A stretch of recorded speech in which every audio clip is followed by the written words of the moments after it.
Voici l'histoire de Blanche-Neige racontée par le site mondedespetits.fr.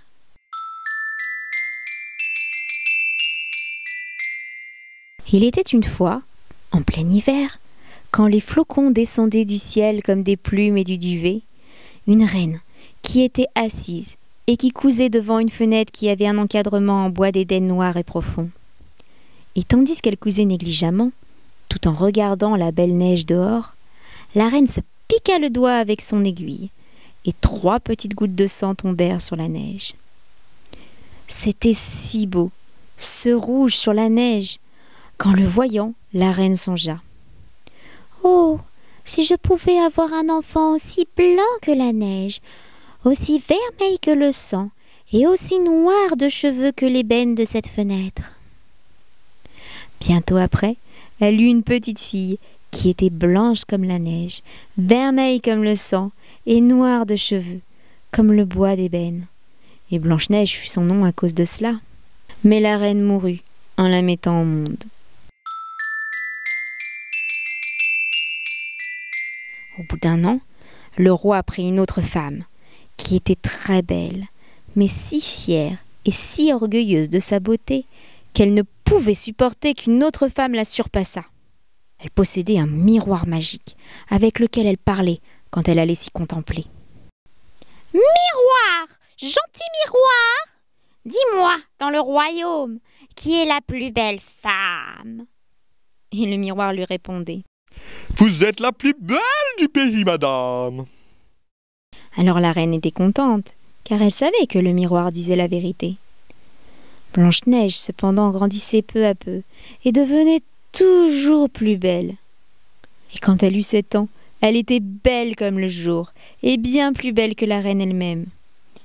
Et quand la reine un jour questionna son miroir, « Miroir, gentil miroir, dis-moi, qui est la plus belle de toutes les femmes ?»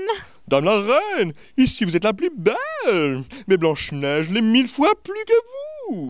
La reine sursauta et devint jaune, puis verte de jalousie.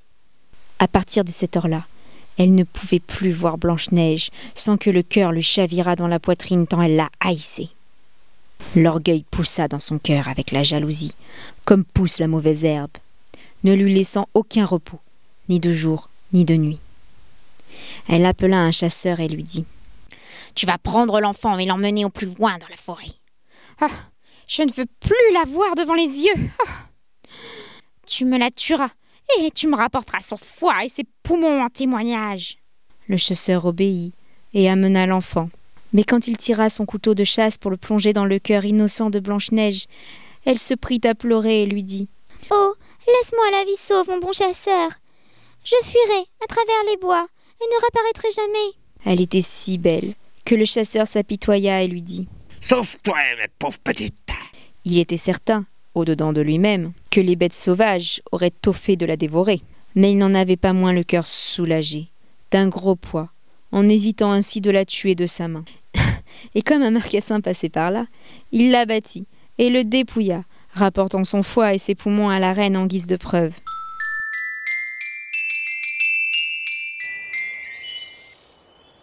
Dans la forêt, la malheureuse fillette était désespérément seule et tellement apeurée qu'elle regardait, pour ainsi dire, derrière chaque feuille, sur les branches, ne sachant que faire ni que devenir. Elle commença à courir, s'écorchant aux épines et sur les pierres pointues, voyant sauter devant elle les bêtes sauvages qui venaient la frôler, mais qui ne lui faisaient pas de mal. Tant que ses petits pieds voulurent la porter, elle courut ainsi droit devant. Et quand tomba la nuit, n'en pouvant plus, elle eut la chance de voir une toute petite maison, et elle entra pour se reposer.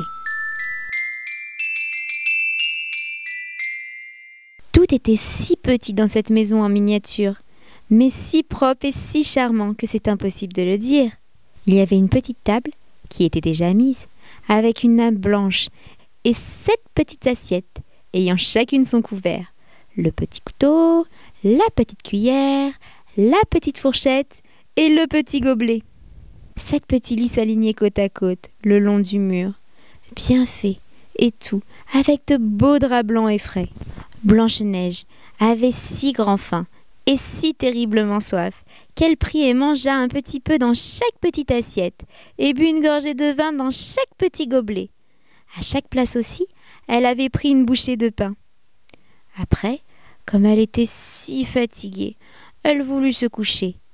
Mais aucun des petits lits n'était à sa taille. Celui-ci était trop long. Celui-là, trop court. Un autre trop étroit. Bref, elle les essaya tous, et le 7e enfin lui alla parfaitement. Elle y resta couchée, fit sa prière et s'endormit. Les maîtres du logis ne rentrèrent chez eux que lorsqu'il faisait déjà nuit noire, et c'étaient les 7 nains qui piochent et creusent les montagnes pour trouver les filons du marais. Ils allumèrent leurs petites bougies et s'aperçurent, avec la lumière, que quelqu'un était déjà rentré chez eux, parce que tout n'était pas parfaitement en ordre, ni exactement comme ils l'avaient laissé en partant. « Qui s'est assis sur ma chaise ?» demanda le premier. « Qui a mangé dans ma petite assiette ?» fit le second. « Qui a pris un morceau de mon petit pain ?» dit le troisième. « Qui a pris un peu de ma petite potée ?» s'étonna le quatrième. « Qui a sali ma petite fourchette ?» questionna le cinquième. Qui s'est servi de mon petit couteau? Interrogea le 6e. Qui a bu dans mon petit gobelet? S'inquiéta le 7e enfin. Le premier, en regardant un peu partout autour de lui, vit alors qu'il y avait un creux dans son lit. Et il s'exclama. Il s'est allongé dans mon petit lit. Les autres accoururent aussitôt et s'écrièrent tous les uns après les autres. Dans mon petit lit, aussi quelqu'un s'est couché. Dans mon petit lit, aussi quelqu'un s'est couché. Dans mon petit lit, aussi quelqu'un s'est couché. Tout sauf le 7e toutefois, qui arriva devant son lit et vit Blanche-Neige qui était couchée et qui dormait. Il appela les autres qui galopèrent jusque-là et poussèrent des cris de surprise et d'admiration, élevant haut leurs petits bougeoirs pour éclairer Blanche-Neige. Oh mon Dieu, la belle enfant, comme elle est mignonne, comme elle est jolie, s'exclamaient-ils tous. Leur joie était si grande qu'ils ne voulurent pas la réveiller et la laissèrent dormir dans le lit où elle était. Le 7e nain s'en alla dormir avec ses compagnons. 1 heure avec chacun et hop, la nuit fut passée.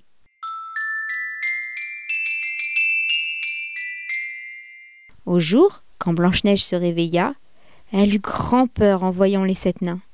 Mais ils se montrèrent très amicaux avec elle et lui demandèrent « Comment tu t'appelles? Comment tu t'appelles ?»« Je m'appelle Blanche-Neige, » leur répondit-elle. « Comment es-tu venue dans notre maison? » ?»« Comment es-tu venue dans notre maison ?»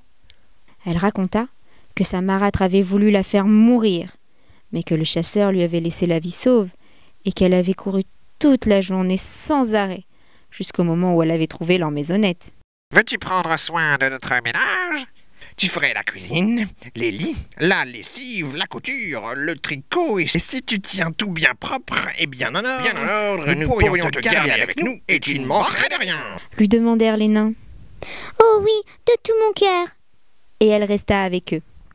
Elle leur faisait le ménage et leur tenait la petite maison bien propre et bien en ordre. Et les nains s'en allaient le matin chercher dans la montagne les minéraux et l'or. Ils ne revenaient qu'à la nuit. Et il fallait alors que le repas fût prêt.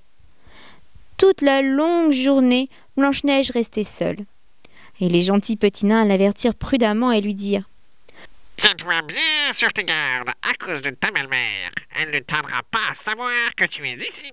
Ne laisse rencontrer personne. » La reine, en effet, quand elle eut cru avoir mangé le foie et les poumons de Blanche-Neige, ne douta plus dans sa pensée d'être de nouveau la première et la plus belle du royaume. Elle s'en alla devant son miroir et lui parla.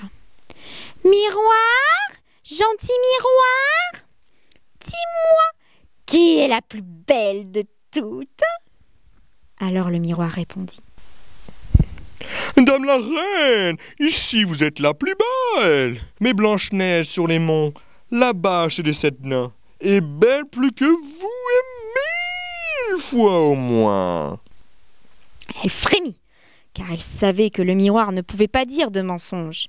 Elle sut ainsi que le chasseur l'avait trompée et que Blanche-Neige vivait toujours.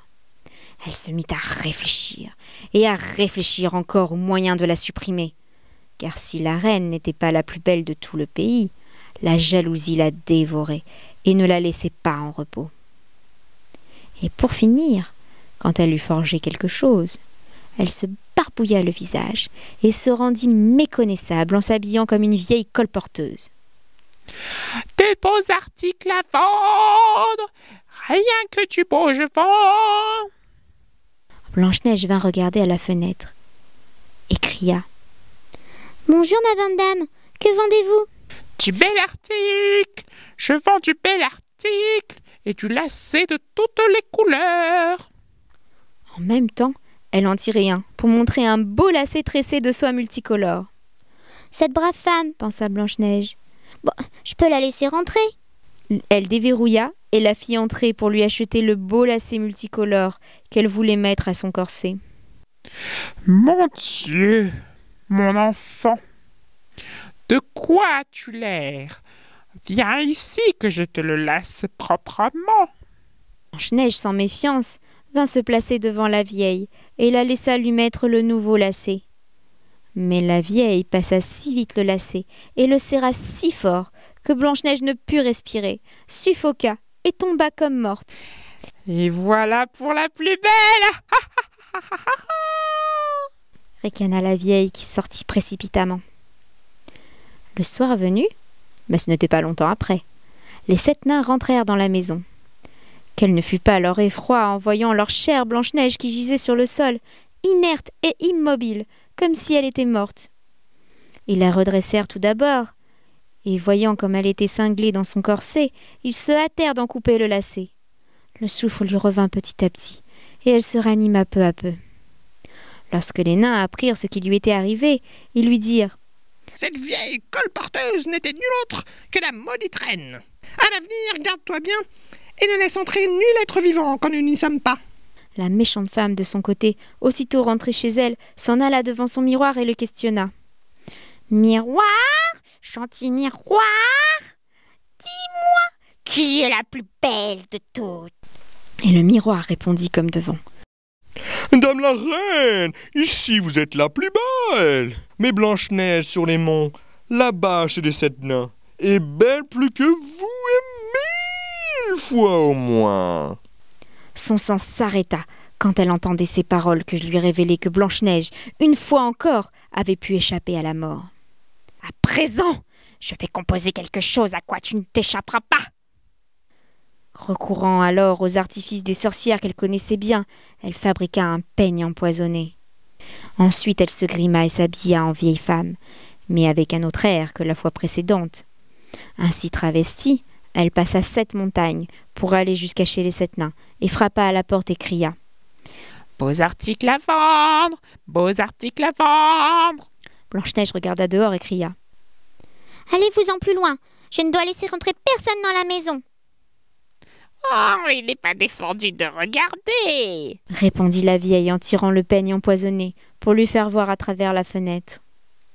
La petite le trouva si beau qu'elle ne put résister. Elle ouvrit la porte pour acheter le peigne à cette vieille dame. « À présent, laisse-moi faire !» lui dit la vieille. « Je vais te peigner un peu comme il faut !»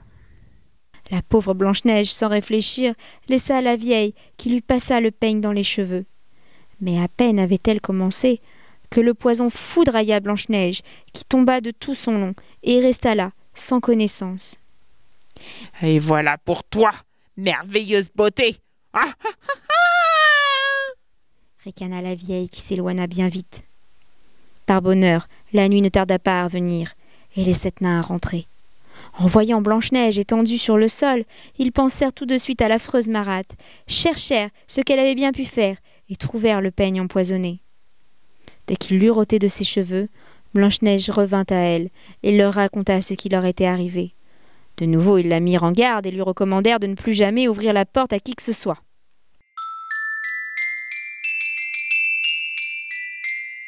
Quant à la reine, aussitôt de retour, elle alla s'asseoir devant son miroir et demanda « Miroir, gentil miroir, dis-moi, dans le royaume, qui est la plus belle de toutes ?» Et le miroir répondit encore comme devant Dame la reine, ici vous êtes la plus belle. Mais Blanche-Neige sur les monts, là-bas chez les 7 nains, est belle plus que vous et 1000 fois au moins. Quand le miroir eut ainsi parlé, la reine trembla de rage et de fureur et s'écria: « Il faut que Blanche-Neige meure, même si je dois y laisser ma vie !» Et elle alla s'enfermer dans une chambre secrète où personne n'entrait jamais. Là, elle confectionna un terrible poison, avec laquelle elle fit une pomme empoisonnée. Mais alors, empoisonnée. Extérieurement, elle était très belle, bien blanche, avec des joues rouges, et si appétissante que nul ne pouvait la voir sans en avoir envie.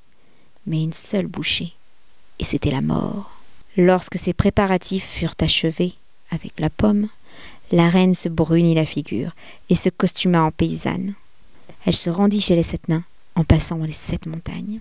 Quand elle eut frappé à la porte, Blanche-Neige passa la tête par la fenêtre et lui dit: « Je ne peux laisser entrer personne, les nains me l'ont défendu. » « Ça m'est égal. Je saurais bien me débarrasser quand même de mes pommes. Tiens, je vais t'en donner une. »« Non merci, dit Blanche-Neige. Je ne dois rien accepter non plus. » Aurais-tu peur du poison ? Dit la paysanne.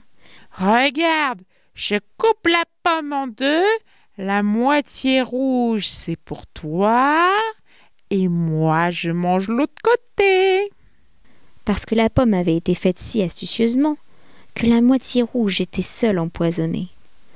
Blanche-Neige avait grande envie de cette belle pomme, et quand elle vit la paysanne croquer à pleines dents dans sa moitié de pomme, elle ne put résister et tendit le bras pour prendre l'autre moitié. Mais à peine la première bouchée fut-elle dans sa bouche qu'elle tomba morte sur le plancher. La reine l'examina avec des yeux cruels et partit dans un grand éclat de rire en s'écriant, cette fois avec satisfaction: « Ah, blanche comme la neige, rouge comme le sang, noire comme le bois d'ébène. Ah, ce coup-ci, les mains ne pourront plus te ranimer. Ah là là là. » Et dès qu'elle fut devant son miroir, elle le questionna. « Miroir, miroir, gentil miroir, qui est la plus belle de toutes ?» Et enfin le miroir répondit: « Vous êtes la plus belle du pays, madame. » Et là, son cœur envieux fut apaisé, autant que peut l'être un cœur envieux. Les nains, quand ils revinrent le soir à la maison, trouvèrent Blanche-Neige étendue sur le plancher. Mais cette fois, ils n'avaient plus de souffle, et elle était vraiment morte. Ils la relevèrent et cherchèrent bien partout s'ils trouvaient quelque chose d'empoisonné. Ils lui défirent son corset, ils peignèrent ses cheveux, ils la lavèrent avec de l'eau, puis avec du vin, mais rien de tout cela n'y fit. Morte comme elle était, la chère petite, et morte elle restera. Ils la couchèrent sur une civière, et tous les 7, ils restèrent à côté et la pleurèrent pendant 3 jours. Puis ils pensèrent à l'enterrer, mais elle était encore aussi fraîche que si elle eût été vivante, et elle avait encore toutes ses couleurs et ses belles joues rouges. Alors, ils lui firent faire un cercueil de verre afin qu'on puisse la voir de tous les côtés. Puis ils l'y couchèrent et écrivirent dessus son nom en lettres d'or, en grandes et belles lettres capitales, sous laquelle ils écrivirent encore une fois qu'elle était une princesse, fille du roi. Ensuite, ils portèrent le cercueil en haut d'une montagne. Et, depuis ce moment-là, il y eut toujours l'un des 7 qui resta pour la regarder. Et les bêtes y venaient aussi et pleuraient Blanche-Neige. D'abord ce fut une chouette, puis un corbeau et une colombe. Longtemps, longtemps, Blanche-Neige resta là, dans son cercueil de verre, sans changer du tout. Le temps passa et passa, mais elle était toujours aussi fraîche, aussi blanche que neige, aussi vermeille que le sang, aussi noire de cheveux que l'ébène poli, et elle avait l'air de dormir. Et puis un jour, il arriva qu'un prince qui s'était égaré dans la forêt passa la nuit dans la maison des nains. Il vit, sur la montagne, le cercueil dans lequel était exposée Blanche-Neige, qui l'admira beaucoup, et il lut aussi ce qu'il était écrit en grandes lettres d'or. Alors il dit aux nains: Laissez-moi emporter le cercueil. Je vous donnerai en échange ce que vous voudrez. Pour tout le monde, tu ne pourras pas nous l'acheter. Alors donnez-le-moi. Parce que je ne puis pas vivre sans admirer Blanche-Neige. Et je la traiterai et la vénérerai comme ma bien-aimée, comme ce que j'ai de plus cher au monde. Les bons nains, en entendant ces paroles, s'émurent de compassion pour lui et lui donnèrent le cercueil. Le prince le fit prendre par ses serviteurs, qui le chargèrent sur les épaules et l'emportèrent. Mais voilà qu'ils trébuchèrent contre une racine en le portant. Et la secousse fit rendre à Blanche-Neige le morceau de pomme qui lui était resté dans le gosier. Ainsi libérée, elle ouvrit les yeux, soulevant le couvercle de verre, et se redressa, ayant retrouvé la vie. « Oh mon Dieu, où suis-je » Tu es près de moi, lui répondit le prince tout heureux, avant de lui raconter ce qui s'était passé. Puis il dit « je t'aime, et tu m'es plus cher que tout au monde. Viens et accompagne-moi au château de mon père. Tu seras mon épouse. » Alors Blanche-Neige s'éprit de lui, et elle l'accompagna. Leur noce fut célébrée dans la magnificence et la somptuosité. Ainsi finit l'histoire de Blanche-Neige. Tu as aimé cette vidéo ? Viens vite me retrouver sur le site mondedespetits.fr. Plein d'autres surprises t'attendent.